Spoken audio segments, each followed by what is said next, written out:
aí, pessoal, está começando o 9º episódio do podcast Autoctonagem Brasil e finalmente voltou o circo da Fórmula 1, tivemos o GP de Melbourne, também a gente teve a NASCAR em Fontana, 12 horas de Sebring, MotoGP em Qatar, então vai ser bem movimentado hoje o nosso episódio e vamos começar dando boa noite para todo mundo que está aqui presente hoje. William Rodrigues, boa noite. Boa noite, Rafa, boa noite, Murilo, boa noite, Luiz Felipe, boa noite, Rui. Um abraço ao amigo ligado no Autoctonagem Brasil.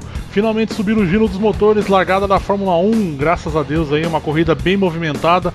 Para quem gosta da velocidade, não foi uma corrida monótona, graças a Deus. Esperamos que a temporada seja assim. Um abraço a todos. Luiz Felipe. Boa noite, pessoal. Boa noite, Rafa, William, Rui, Murilo.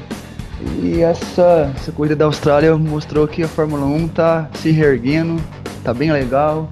E é isso aí. Rui Vargas, boa noite. Boa noite, Rafa, boa noite, Murilo, boa noite, Luiz, boa noite, William. Realmente, a Fórmula 1 voltou aí nessa primeira etapa de Melbourne, pregando algumas peças daqueles céticos que imaginavam que apenas flechas de prata que iam ditar o ritmo da corrida, mas realmente tivemos boas e gratas surpresas, algumas nem tanto, mas nada como uma corrida meio fora do comum, assim, para temperar bem esse começo de temporada de 2016. Murilão, boa noite. Fala, Rafa, muito boa noite pro Will, pro Luiz também, pro Rui. É isso aí, cara, a Fórmula 1 voltou com uma corrida muito legal, que a temporada continue sendo assim, bem movimentada, com disputas. MotoGP também voltou, uma corrida bem bacana hoje, bem pegada também. E ainda teve NASCAR e 12 horas de Sebring, então estamos lotados aí hoje, vamos com tudo. Bacana. Então vamos começar pelo GP de Melbourne da Fórmula 1, que abriu o calendário. Tivemos já polêmica na classificação, um sistema que já foi abandonado, que não deu muito certo. A estreia do sistema de 3 compostos por corrida, né, que foi o Super Soft, o Soft e o Médio, que o pessoal usou, a estreia da Haas.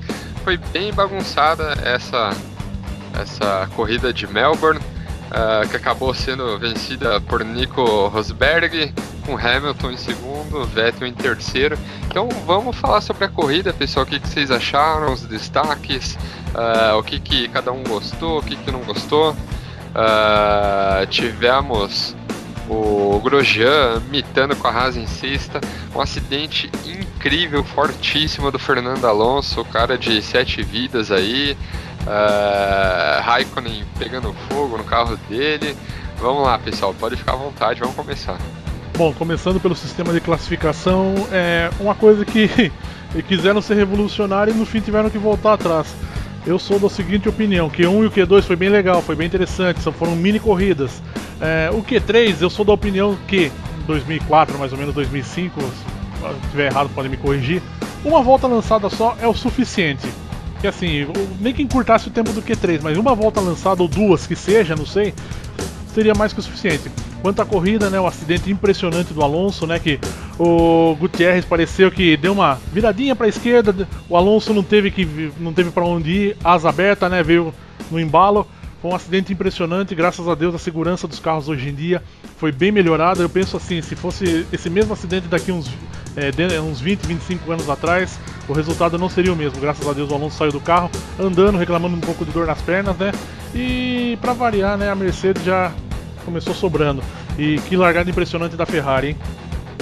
O Alonso que coleciona acidente bonito, né? Porque ele tem aquela de Renault no Brasil, tem aquela em Spa de Ferrari, quase foi decimado. Esse cara aí é complicado. É gato, né? 7 vidas. Exatamente. Esse acidente, inclusive, gerou a bandeira vermelha, né? Foi seríssimo. Vou até pedir pro Will colocar vai tá mostrando algumas fotos aí pra você que tá escutando agora, que realmente o carro impressiona, né, gente? A qualidade e a segurança do carro de hoje em dia, né? Foram várias pilotadas, né? Ele foi batendo na tela de proteção. No final da reta oposta, logo após do S da linha de chegada, na realidade. Ele teve sorte. Desculpa, manda ver, Rui. Não, eu apenas ia dizer que, tomadas as devidas proporções, o estilo do acidente me lembrou um pouco aquele do Martin Brundle, que aconteceu uns anos atrás aí, só que o do Brandon foi mais medonho ainda, né? Porque afinal de contas o carro ele acabou partindo em dois. Então, aquela Jordan dourada que se partiu em dois. E mesmo assim ele ainda conseguiu sair do carro e pegar o carro reserva para correr, né? Mas realmente. O Villeneuve também no mesmo ponto. Me parece que em 2001, que vitimou um fiscal de pista, né? Que os pedaços do carro acertaram ali, foi mais ou menos naquele mesmo ponto. Exatamente. Se eu não me engano, parece que teve um do Schumacher também, que ele. O do Schumacher também, né? No começo do ano 2000 também, que ele chegou a capotar a Ferrari ali também. Acho que é a Cuca Piquet aquela ali, se não me engano. Ela exige muito dos freios, porque você vem naquela balada, né? Depois de ter passado pelo S, depois da linha de chegada, você vai ali, exige muito dos freios mesmo. E vem de asa aberta, inclusive. E uma coisa que me surpreendeu, eu tava vendo, a primeira vez que apareceu o carro capotado, tudo, até tava conversando com o Rafa na hora, assustamos e tal. Depois passou o replay, cara, sem câmera lenta. O jeito que ele vem, eu acho que assim, depois da primeira capotada, ainda bem, o jeito que ele bateu a traseira no chão e levantou a frente, ele teve muita sorte, cara. Porque, foi o que desacelerou ele ali, né? Senão, ele ia parar num muro lá atrás, sem pneu, sem nada, cara. E a brita não segurou, viu? Ele foi do jeito que foi, ele foi capotando, pingando na brita e a brita não segurou. A brita catapultou ele, cara. Exatamente. A primeira capotada, né, ele girou, aí a segunda, o carro voou, né, literalmente mesmo, a segunda capotada, o carro voou e bateu lá no fundo, assim, na barra lá de proteção lá, né, de pneus. Foi estranho, cara, né? Foi muito doido mesmo, assim. E ele ficou... Parabéns à segurança da Fórmula 1. A cápsula de sobrevivência tá excelente, porque depois até foi bonito, né, do Gutierrez lá, chegar junto com o Alonso, perguntar como é que tá e tal. Aí ele deu entrevista, o Alonso falou que quando ele saiu do carro, ele não sabia onde que ele tava, o senso de direção dele estava errado. Também, vendo o mundo virado de tudo quanto é lado, sem poder fazer nada, né? Fica perdendo noção mesmo.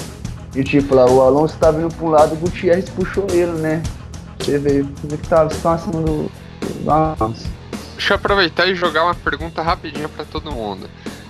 Vocês acham que a bandeira vermelha tirou a vitória do Vettel ou ele não ia vencer de qualquer jeito? Tirou que ele estava abrindo, ele e o Raikkonen estavam disparando, o Hamilton ele estava com dificuldade para passar o Verstappen, né? E o Rosberg também estava remando, voltando, tentando chegar na frente, mas assim, eu acho que não foi diretamente, mas contribuiu pro Vettel perder a vitória. Eu acho assim, aquela bandeira vermelha para mim ela se fez necessária por causa da quantidade imensa de detritos que ficaram na pista. Sim, óbvio. Não tinha, mas é tipo assim, mas aquela coisa assim, ela realmente ela foi necessária, mas foi justamente nesse momento em que a Ferrari então acabou tirando a carta da manga, né? Ela acabou. Mas teve o problema do box também, né? Não, mas assim, por esse lado sim, mas eu digo o seguinte, é justamente o composto intermediário que garantiu que o Rosberg ainda pudesse continuar, né? Então eu creio que para manter a diferença, a performance do Vettel, a Ferrari ainda tinha optado por o pneu supermacio, que de um jeito ou de outro acabou fazendo com que ele tivesse que parar mais uma vez. Exatamente. Então foi essa cartada na manga da Mercedes, foi essa estratégia que realmente acabou fazendo com que ainda fizesse a diferença. Apesar que o Vettel ele não se entregou, ele foi para cima do Hamilton, já que ele não ia conseguir chegar no Nico. Ele foi para cima do Hamilton e aquele erro para mim é perdoável dele, ele até se desculpou, né, no rádio com a equipe, mas mostra o quanto o alemão ele tem garra, o quanto ele quis tirar a diferença assim, mesmo que no último momento, mas infelizmente os pneus não corresponderam para ele. Qual pena. A gente também teve algumas mostras de desempenho de equipes. Ficou claro em alguns momentos carros que estão bons, carros que realmente não estão bons. Queria que vocês comentassem um pouquinho sobre isso, porque Ferrari e RBR tiveram problemas, né? O Kvyat nem começou a corrida, o Raikkonen teve um problema de motor que acabou pegando fogo mais tarde. São equipes grandes que tiveram problemas, mas no geral ali em cima ficou meio que na mesma e embolou bastante, né? O meio de campo ali, a Sauber que decaiu bastante. O que vocês acharam?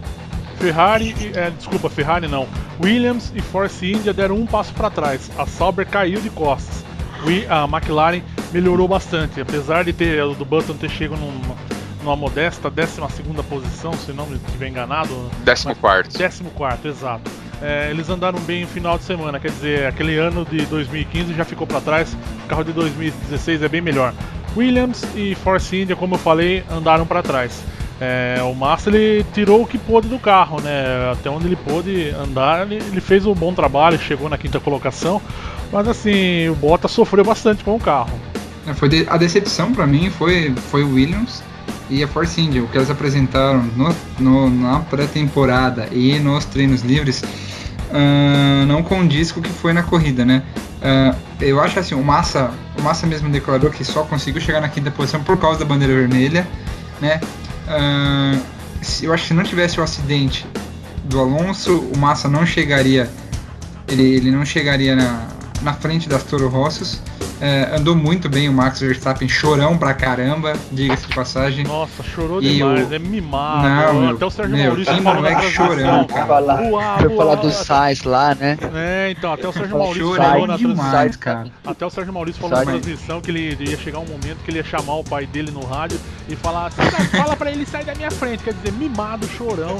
Talento ele tem, mas ele é mimado, chorão e maturo. Não. Só que dessa vez a Toro Rosso não ficou quieta, né? Porque ele falou uma vez, tá me segurando, então eu vou passar ele. Deles, tá bom, pode ir lá. Daí daqui a pouco, tô segurando, eu sou mais rápido e tal. Daí eles falaram algo que no abrasileirado seria, então vai lá, fera, faz aí. É o famoso 220.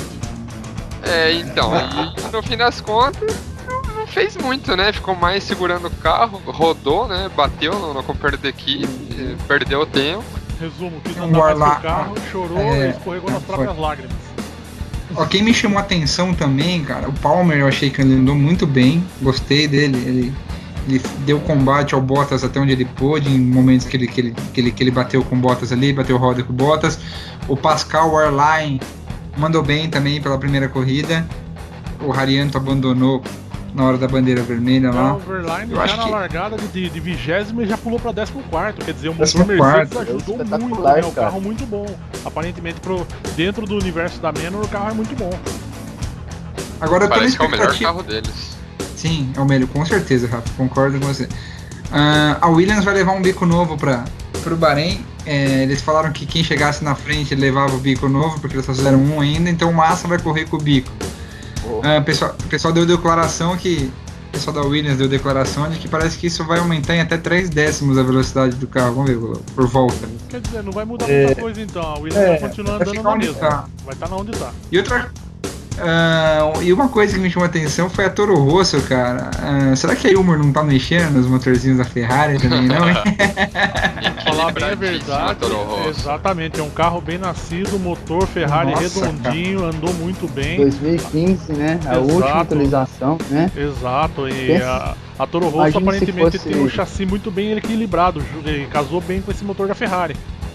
Se o motor fosse de 2016, não sei não, a STR aí estaria brigando pra cima, mais ainda. Nem tanto, porque eles eu acho que... Será? Certeza, eu acho que... em corrida que tem... Desculpa, Rafa, manda ver. Não, eu acho assim que a STR ela tem sido mais constante do que a RBR nos campeonatos. Então, por exemplo, ela é um carro que não chega a ser melhor que a RBR com frequência, mas tá sempre ali dentro do top 10. Enquanto tem corrida que a RBR imita, tá sempre ali beirando os ponteiros, e tem outra que tá lá pra lá do top 10. Enquanto isso, não vejo acontecer com a STR. Parece que acertaram de novo a mão. Tá muito bem equilibrada. É um carro que, se eles conseguirem evoluir durante o ano, olha, talvez seja a 5ª, 6ª força do campeonato com facilidade. Grandes chances. Eu ainda acho que eles já superaram a Williams. Se eles tiverem grana pra manter, bicho, eu acho que vai dar briga boa. E em alguma corrida aí que chover, alguém bater, eles podem beliscar um pódio. Mas vão ser com presença constante nos pontos, com certeza. Falando em Williams em chuva, vou até me permitir aqui contar uma piadinha, né? Rolou nas redes sociais essa semana aí, diz que a Williams é igual TV por assinatura, aquelas via satélite. Choveu, não serve pra nada. E não vai pra pista, né? Choveu o treino inteiro, eles não ousaram passar uma volta na pista de chuva. Foi, assim, teve um sentimento até de revolta até do próprio Sérgio Maurício na transmissão da Sport TV. E eu compartilho igualmente que é a deficiência do carro da Williams. Daí chove, os caras não vão pra pista pra ver o que tá de errado, o que pode melhorar. Vai descobrir como que o carro se comporta quando? No meio de uma corrida que passa a chover?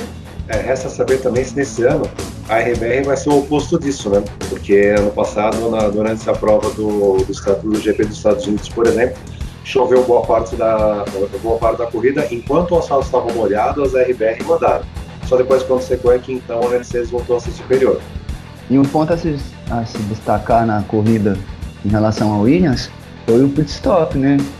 Teve um stop do Massa, teve um de 2.6. Jogaram o problema da porca pra Ferrari. Arrumaram a porca pra Ferrari. Jogaram. Então. Não, mas é uma evolução importante, né? Porque em vários momentos isso foi decisivo em 2015. E como a gente viu, por exemplo, no pit do Rosberg, que deu tudo certo pra ele, mas se eu não me engano, o Hulk, né? Saiu assim um pouquinho atrás dele e eles disputaram a primeira curva. Então, imagina se ele sai atrás do Hulk, o quanto que não prejudica ele para uma corrida, ainda mais como Melbourne. Então o pit stop, assim, se vale a importância cada vez mais, principalmente por causa de alguns circuitos que são muito travados. Voltando ao pit stop da Williams, eles fizeram pit stop rápido e o mais importante, fizeram pit stop certo, não puseram dois compostos diferentes no carro, e já é um começo. Ainda mais agora que pode misturar lá, tem vários compostos por corrida aí, aumentou. Imagina um composto em cada roda do carro, imagina que legal, que beleza. Que bacana que seria. Só mais um detalhe, eu não cheguei a reparar, mas será que eles investiram aquele gordinho que pegou o pneu errado? Tem certeza que certeza. Aquela cara dele pegou tudo já. E lá já pegaram ele na transmissão lá, pegou o cara dando um rala nele. Coitado. Coitado. Pessoal, foi demitido Renault, ali. A Renault estreou, né, entre aspas, novamente, nesse ano 2016. Qual que é o sentimento que fica da Renault nesse início do campeonato? Vai andar no meio do grid, não tem muito o que desenvolver, né? O carro, como eu disse em alguns podcasts atrás, ele foi preparado para um motor Mercedes, né? A Renault está voltando, está se readaptando às regras da categoria, apesar de ter fornecido motores para a Red Bull. Vai andar no meio do grid e eu vou esperar que o Magnussen ganhe a disputa interna contra o Jolyon Palmer. Eu vou também do pensamento do Will, porque a Renault pegou o arcabouço da Lotus, né? Então ela tá ajustando, né? Tá configurando o que ela tem que colocar nessa volta nova da Fórmula 1, né? E é isso, vai ser meio do grid ali, o Magnussen tentando ser o líder da equipe. Espero que seja isso. E ano que vem, vamos ver o que vai ser. Eu acho que de um modo geral, em termos, mesmo a Renault sendo tão experiente na Fórmula 1, acho que não tem muito assim o que a gente criar grandes expectativas assim, em função, mesmo sabendo de que as regras não chegaram assim a ser tão diferentes do ano passado para esse ano, mas vai ser mais uma vez aquele ano de ambientação da Renault. Os caras já têm tantos anos de Fórmula 1, assim, não contínuos, mas acho que dessa vez eles conseguem entrar no eixo sem precisar assim de grandes mudanças. Eu pelo menos espero. Eu acho que a Renault vai sofrer bastante e vou falar pra você, vou torcer pro Palmer andar na frente da Magnussen só para ver o Chico pegar fogo, cara. Aliás, achei a pintura deles muito bonita, cara. Nas fotos eu achei que tinha ficado um amarelo banana, mas um amarelo puxado pro dourado, é um dos carros mais lindos do grid. Tô curioso pra ver essa pintura no Bahrein, na corrida noturna. Tô curioso pra ver como ela vai ficar, as luzes nela, né? Ô Murilo, esse carro é o famoso carro Kill Bill. É verdade, Luiz. Boa, bem lembrado, boa, Luiz. Eu acho que eles vão crescer durante a temporada, mas nada que... Mas vai estar sempre, eu acho que vai ser brigando pela 7ª, 8ª posições, não mais do que isso esse ano. Que eles evoluam bastante para o ano que vem. Falando em evolução, quem vai precisar é a Sauber, que decadência, né, pessoal? O Nasser, que chegou em quinto, né, ano passado, 15º para ele, 10 posições atrás. Ericsson não completou e uma Sauber completamente defasada. Na realidade o C35 ele é meio que um Frankenstein, né? A asa traseira é já do modelo novo, só que eles estão usando o bico que ainda não foi liberado, né? Não passou no crash test da FIA, vai ser liberado só daqui às 4 etapas mais ou menos, quer dizer, eles vão penar lá no final do grid. Eu acho que, aí já começa a imprensa a massacrar em cima, né? O Massa deve estar indo embora até mais o ano que vem aí. Tem só o Nasser. Aí começa, o ano passado o Nasser chegou em quinto, esse ano vamos lá, vamos torcer pro Nasser. É a mesma história da Copersucar. A imprensa que mutilou, né? Mutilou a Copersucar, fez cair todo mundo, agora eles vão ajudar, né, a Copersucar. Exatamente. Eles vão fazer a mesma coisa com o Nasser, cara, porque a Sauber não tem condição de brigar por ponto esse ano. A gente já sabe, todo mundo já sabe. Só que o que? Aí vai começar aquilo, brasileiro, o Nasser é ruim, paga pra correr, é isso e aquilo. Eu acho que ele corre grande risco de ficar muito queimado no Brasil pelo carro ruim que tem. E, a Manor vai superar a Sauber. A Sauber vai ficar em último esse ano. Escrevam o que eu estou falando, cara. É como diz o brasileiro, né? É o caso de pachequice aguda, né? Infelizmente, o brasileiro sofre disso, nós ficamos mal acostumados. Isso tem muito, tantas... se tem, nossa senhora. Infelizmente tem. Pessoal, eu vou fazer uma pergunta rapidamente, passando um por um, tentando ser breve. Tirando a relação da equipe em si, o piloto que para você foi destaque mesmo da etapa e aquele que foi muito decepção. Então vamos passar um por um aí e vamos ver o que cada um acha. Will, quem foi o mitão da vez e quem que te decepcionou nessa etapa? Mitão da vez pra mim foi o famoso franco-suíço, né? O Romain Grosjean, que levou a incógnita Lotus, eu tô pensando nele na Lotus ainda. A incógnita Haas, né, que ninguém sabia como ia se comportar na primeira corrida da carreira, né, levou a 6ª colocação. E pra mim a decepção da corrida, dessa corrida na realidade foi a choradeira do Max Verstappen, quer dizer, ele não tá preparado ainda, ele tá muito imaturo. Se ele parasse de se preocupar em chorar mais e se focasse mais no objetivo na pista, com certeza ele iria muito melhor. Pra mim a decepção da corrida foi o Max Verstappen, apesar de ele ter chegado na 10ª posição. Luiz Felipe. Olha, eu também vou da mesma linha do Will, porque o Grosjean fez um excelente trabalho, né, com a Haas. E assim, ele saiu de uma posição lá do fundo do grid ali, foi conseguindo subir os degraus, chegar em 6º, foi excelente. E a decepção mesmo foi essa choradeira, esse negócio do Max aí, essa coisa que sai na frente, ele queria passar e deixa eu passar. Não, o cara tem que crescer um pouquinho, tem que segurar a onda, né? Oi, Vargas, mitão e decepção. Realmente, olha, eu acho que de um modo geral, realmente, como eu tinha falado, como a gente que acompanhou toda essa falta de alimentação que a Haas teve, assim, que nós não sabíamos como é que era, nossa, não era desse jeito como a gente queria, assim, realmente eu achei que foi bom para mais de metro, como eu já diria, essa famosa expressão, o que o Grosjean foi capaz de fazer. Ele praticamente, eu diria assim, que ele em quinto lugar acabou, em todas as proporções, ele conseguiu imitar da mesma forma que o Nasser imitou ano passado. Assim, também conseguiu uma quinta posição. Uma boa relação. Realmente achei que por esse lado realmente assim foi uma grata surpresa. O Grosjean, ele deixou há muito tempo atrás de ser o maníaco da primeira curva, como muitos o chamavam. Ele realmente conseguiu ser legal dessa maneira. Eu ainda ia pôr mais pôr nas entrelinhas mais uma outra mitada que eu diria que seria o Button, que ele conseguiu realmente, sim, comparado à McLaren do ano passado, ele também fez uma boa corrida também, ele conseguiu realmente ir bem, a McLaren de certa forma surpreendeu se comparado ao fiasco do ano passado. Agora, realmente, assim, em termos de decepção, meu querido garoto Verstappen, se você continuar a dar essa do bebê chorão, você vai acabar apagando todo aquela aura de arrojado que você conseguiu no passado, rapaz. Você não pode ficar dessa maneira, por favor. Decepções existem, mas vê se cresce, garoto. Para com isso, poxa vida. Você encheu os olhos no ano passado sendo arrojado nas páginas, por favor. Não comece seu segundo ano na Fórmula 1 dessa maneira, garoto. Por favor. Larga a chupeta e põe o pé na realidade, tá? Murilão, mitão e vacilão aí.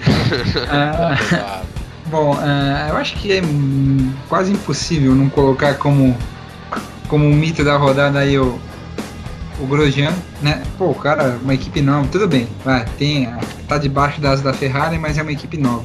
Começou no escuro. Bom, mandou muito bem. Eu vou colocar como um pequeno mito aí, tirando o Chilique, o Verstappen, né?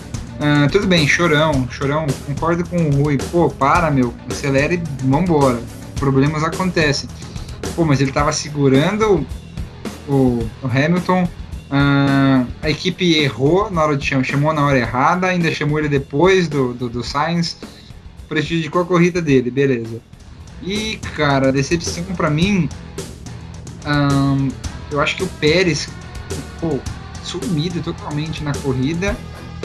E, bom, o Nasser pelo carro que tem também, pô, nem apareceu na transmissão, nada, então, tudo bem, a gente tem que entender que o carro do Nasser não vai fazer muita coisa. Mas o Pérez, pelo que ele mostrou na pré-temporada e no final de semana, nos testes, nos treinos livres aí, pô, terminar em 13º, pô, o Hülkenberg acabou em 7º. Então, totalmente decepcionante pra mim. Olha, eu vou... É unânime, né? O que o Grosjean fez com o carro, que realmente ele começou lá atrás da corrida, subiu.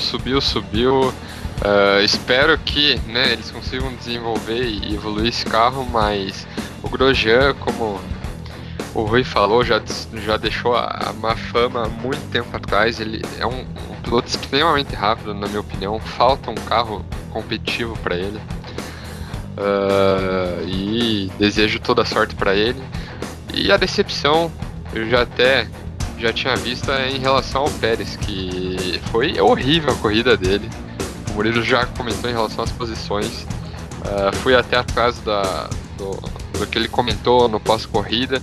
Só chorou, falou que foi ultrapassado pelo Alonso, que foi ultrapassado pelo Button, que a estratégia foi ruim, mas ele não fez nada para resolver a situação. Escola Max Verstappen de choro. Ou Felipe Massa, escola Felipe Massa de choro. O pneu, porque ele não tinha pneu Bridgestone. Não, sem contar outra coisa também, né? No ano passado, puxa vida, a gente via que ele tinha dado aquela renascida, né, em função do que foi a trágica passagem dele na McLaren.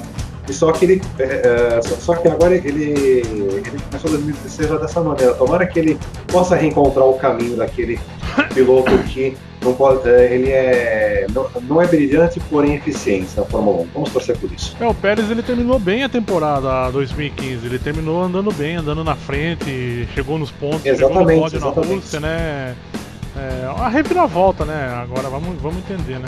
Agora, voltando só um pouquinho a Haas, apesar da sexta colocação do Grosjean, uma coisa que me ficou bem clara nesse carro da Haas é o seguinte: o carro não consome pneu. Aerodinamicamente me deu essa impressão que o carro não desgasta pneu.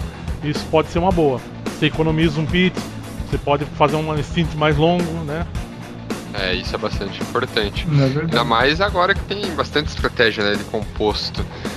Tem 450 tipos de pneu pro piloto usar durante a semana, durante a corrida. Quer dizer, fica a gosto. Só não deram pneu pro Q3, né? Só precisavam dar um pneuzinho novo pro Q3 aí. Pessoal, alguém tem mais algum comentário em cima da corrida, de modo geral, ou vamos pular pra MotoGP? Manda ver, Rafa. Bora! Só mais um detalhe, espera um pouquinho, só pode falar, desculpa. Não, só mais uma coisa. A pergunta que não quero calar. Para quem que Arnold Schwarzenegger estava torcendo? Porque ele apareceu logo no comecinho, quando ia rolar a primeira largada, ele apareceu ali. A minha pergunta, será que ele foi pé frio para alguém ali? Eu fiquei na dúvida em querer saber se algum repórter chegou a entrevistá-lo para saber para quem que ele estava torcendo. Porque até onde eu sei, não lembro de nenhum piloto. Ele é austríaco, se não me engano, não é isso? Ele é austríaco, exatamente. Ele é austríaco. Então, Ele tava torcendo pro Alonso. O Mick Jagger do cinema de Hollywood. Então, infelizmente, sinto muito o Schwarzenegger, mas não precisa voltar então para os autódromos. Se for isso, Não volte, vai manter a vida dos pilotos segura. com certeza. Vai fundo, Rafa, pode pro barco. Vamos lá. Na MotoGP a gente teve a corrida no Qatar, né? Vencida pelo Jorge Lorenzo, André em segundo, Marc Marques em terceiro, Rossi em quarto e o Pedrosa em quinto. Fiquem à vontade para comentar sobre a corrida no Qatar, MotoGP. Bom, a corrida no Qatar era esperada por mim há muito tempo, né? Como eu sou meio Rossi maníaco aí. Bom, esperava o quê? Esperava uma rivalidade grande na pista, o que realmente chegou a acontecer. E pelo que os testes indicavam, a Ducati falou, vamos andar bem. Bom, e foi o que aconteceu. Assumiram a ponta as duas Ducatis, andaram bem, foram combativas as Yamahas e as Hondas, até que houve uma queda aí do Andrea do Andrea Iannone, sofreu um chão e abandonou a corrida enquanto ele estava disputando a ponta. E no final o Lorenzo mostrou mais uma vez a sua força, né? Mandou muito bem, ganhou com um pouco de vantagem, 2 segundos de vantagem para o Dovizioso. Marques em terceiro, o Rossi em quarto e o Pedrosa com uma Honda igual ao da Marques em quinto. Uma decepção, a meu ver. Surpresa da corrida ficou por conta do Maverick Viñales. Ele conseguiu alinhar em terceiro com a Suzuki, mas ele caiu muito durante a prova. O Valentino Rossi já deu umas declarações polêmicas ainda que tem muita corrida, tem muito campeonato pela frente, que se for preciso esse ano ele vai igualar o Prost e o Senna vai fazer vai bater em alguém se precisar para ser campeão, igual o Senna fez com o Prost. E que nem o Will lembrou, o ano que vem a gente tem a entrada da KTM, né, na MotoGP, não sei, eu acho que o Bradley Smith tá comandando os testes aí, um piloto experiente que pode trazer um pouco mais de disputa o ano que vem aí. Mas tem muito campeonato pela frente, tô torcendo pelo Rossi, para que ele consiga o Deca campeonato aí e que dê tudo certo para ele. Não posso torcer para ter acidente, nada, que seria antiético e anti-humano também.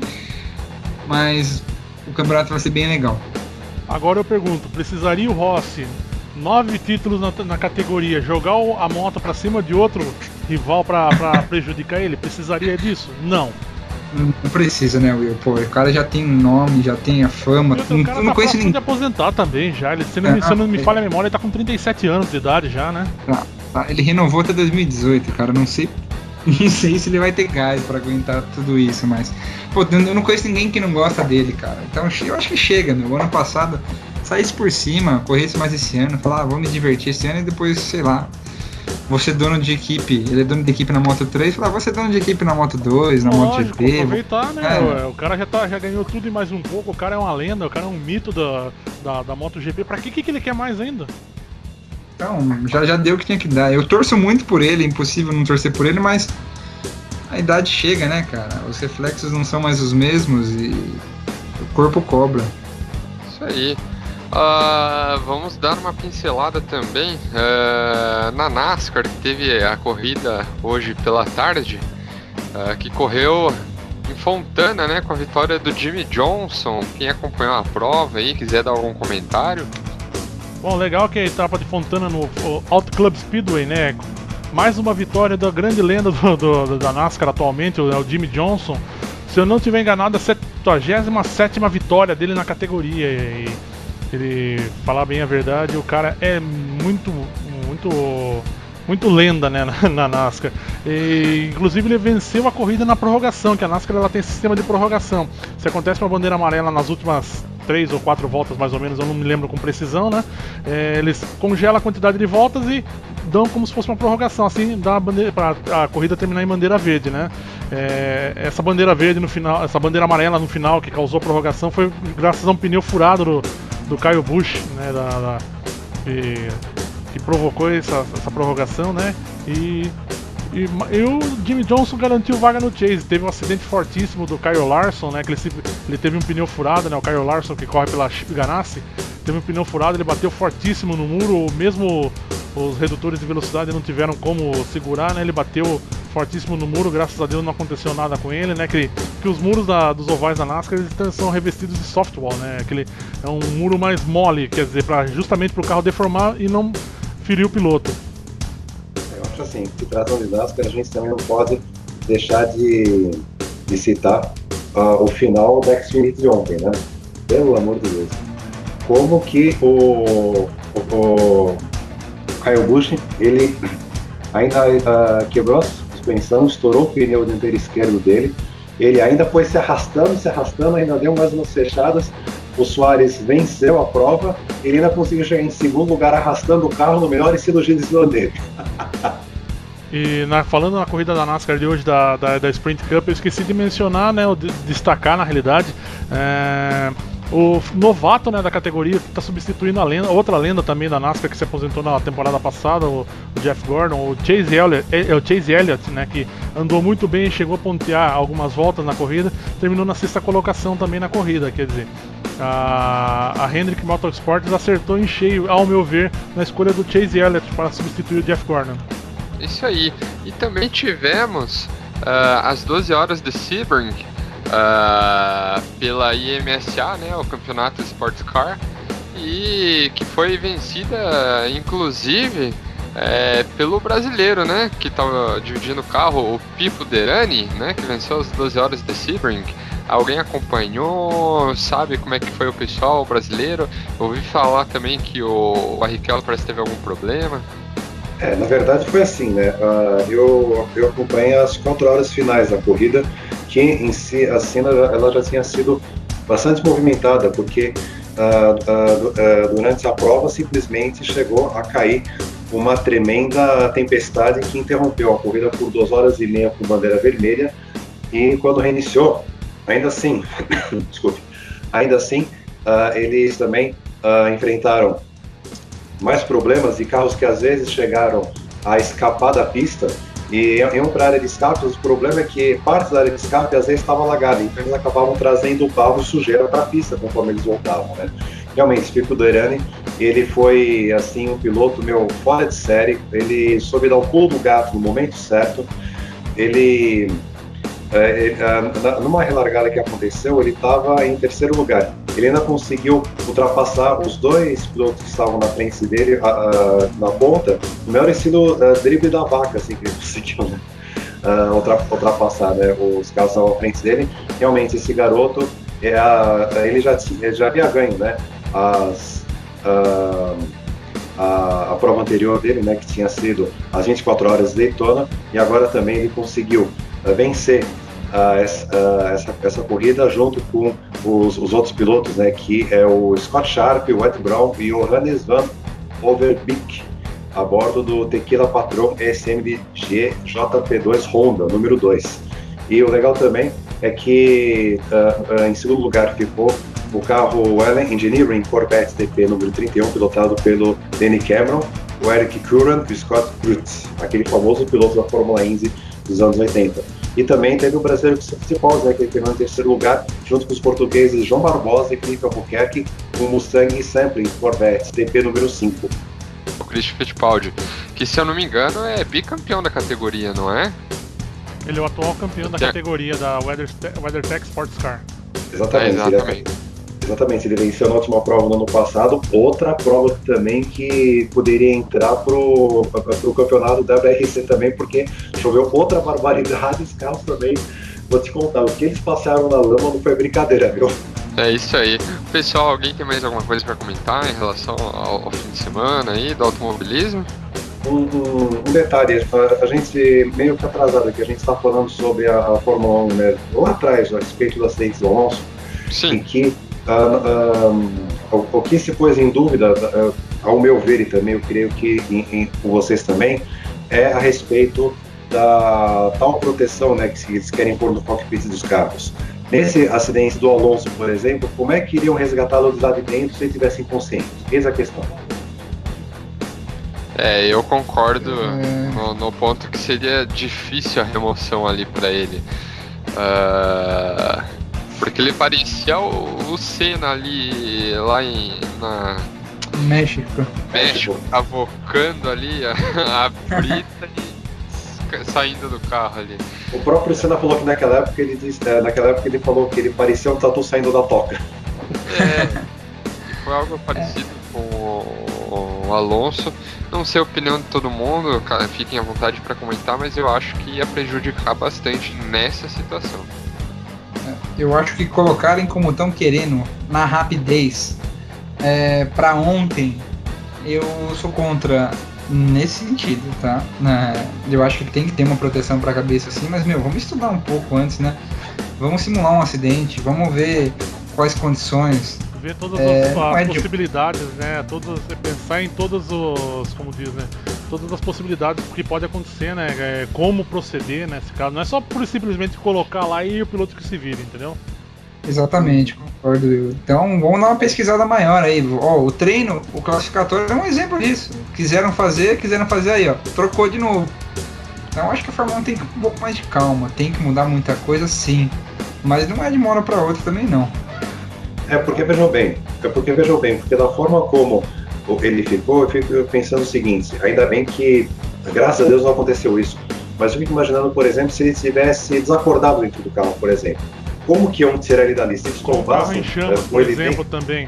Isso, exatamente, se eles tombassem com ele dentro, poderia causar algum trauma, se ele tivesse sofrido um trauma durante o acidente. Então, essas variáveis que as pessoas têm que testar muito antes de fazer isso. Como bem a gente havia falado, na questão de um trauma, se o piloto estava desacordado dentro ali do carro, um dano muito maior assim no piloto acidentado. Então, são todas essas coisas, essas variáveis que ainda não precisam ser postas à mesa para que então a gente possa saber se realmente é ou não válido essa nova proteção a ser adotada na Fórmula 1. Na realidade eu sou meio contra esse conceito Halo, cara. Falar bem a verdade, aquele acidente do Justin Wilson na Indy no final do ano passado foi uma fatalidade. Infelizmente foi uma fatalidade. O acidente do Massa foi uma fatalidade, é uma coisa que pode acontecer a qualquer um. Inclusive a gente andando na rua pode torcer o pé e se machucar, quer dizer, não vai acontecer sempre isso, entendeu? E outra, se for pra fazer o Halo, faça uma coisa bem feita para facilitar na hora do piloto sair, por exemplo, numa situação de emergência. Faça uma coisa que proteja realmente, entendeu? Uma coisa que seja resistente também, que não adianta nada botar um Halo, por exemplo, num capotamento parecido desse do Alonso, por exemplo, o vidro estilhaçar e cortar todo o piloto, quer dizer, é melhor nem pôr então. Exatamente. Eu acho, ou cobre ou não põe nada. Pessoal, coloca ou não coloca, né? Porque tinha que abrir, como dizem nas prefeituras aí de cidade, prefeituras, né? Cabe licitação para fazer conceito de cobertura de cockpit, né? Porque já tem conceito aí demais. Mas aí tinha que separar, pegar uma fabricante e desenvolver em cima. E tem que ver eficácia também, né? Não é só simplesmente colocar e para dizer que tem, né? É isso que eu tô falando, assim. Então eles criaram os conceitos e fizeram os testes. O que aproximar de 100%, né? Ou será 100%, né? É o que vai ser usado. Caso eles decidam, né, cobrir o cockpit ou ter uma semi-cobertura, igual aquela ideia da Red Bull, interessante. Aí tinha que ser assim, né? Pessoal, vamos encerrar o podcast de hoje. A gente cobriu bastante temas aí, as corridas que a gente teve durante essa semana, esse fim de semana. Então vamos nos despedir de todo mundo que comentou hoje conosco. William Rodrigues, boa noite e obrigado. Valeu, Rafa, um grande abraço a todos que acompanharam o Auto Octanagem Brasil, episódio 9. Fórmula 1 começou, vamos começar os preparativos para a próxima corrida, o Grande Prêmio do Bahrein, que vai ser no dia 3, no próximo domingo. Um horário bem bacana para a galera estar acompanhando. A corrida vai ser ao meio-dia no horário de Brasília, né? E que seja uma semana de vitórias para vocês aí. Um grande abraço a todos e pé embaixo. Luiz Felipe.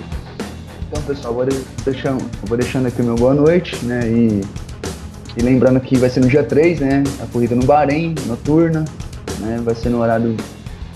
Vai ser ao meio-dia no horário de Brasília. E é isso aí, pessoal. Até a próxima. Rui Vargas. Boa noite, Rafael. Boa noite, Murilo. Boa noite, William. Boa noite, Luiz. É isso aí. Tivemos essa primeira prova da Austrália, onde as flechas de prata de novo serão na frente, mas será que se a Ferrari conseguir fazer uma estratégia um pouco mais diferenciada e não tiver tantos contratempos como teve na Austrália, será que Mercedes ainda vai conseguir manter a ponta? Vamos aguardar. Por enquanto, uma boa noite e uma ótima semana para todos vocês que estão aí nos ouvindo. Murilão, aquele abraço pra turma e o recadinho também para acompanhar a gente nas redes sociais. Valeu, Rafa. Queria dar boa noite para você, pro Will, pro Luiz, pro Rui. Reforçar aí, dia 3 tem a Fórmula 1 no horário do almoço, e também tem a MotoGP na Argentina logo depois do almoço, então vai ser uma tarde inteira de comida e muita corrida, né? Queria falar para todo mundo que está curtindo aí nosso podcast que não se esqueçam de curtir a nossa página no Facebook, de nos seguir no Twitter, de se inscrever no nosso canal no YouTube. A gente está sempre colocando coisas legais, coisas bacanas. Estamos chegando aos 7 mil curtidores já no Facebook. Curta lá nossa página, acompanhe nosso trabalho, vai ser um grande prazer ter vocês com a gente. Valeu, um abraço a todos e até a próxima. É isso aí. E você que está escutando, acompanhando o nosso trabalho, o meu muito obrigado. Você que está colaborando diretamente aí para a continuidade do Autoctonagem Brasil. Então espero que goste também desse podcast. O próximo é La Décima, o episódio número 10 do podcast, e vamos estar esperando a sua audiência como sempre. Então, meu muito obrigado, boa noite ao Will, ao Luiz, ao Rui e ao Murilo pelos comentários incríveis como sempre, e nos vemos na próxima, né, pessoal? Então, um abraço para todo mundo e até mais, valeu!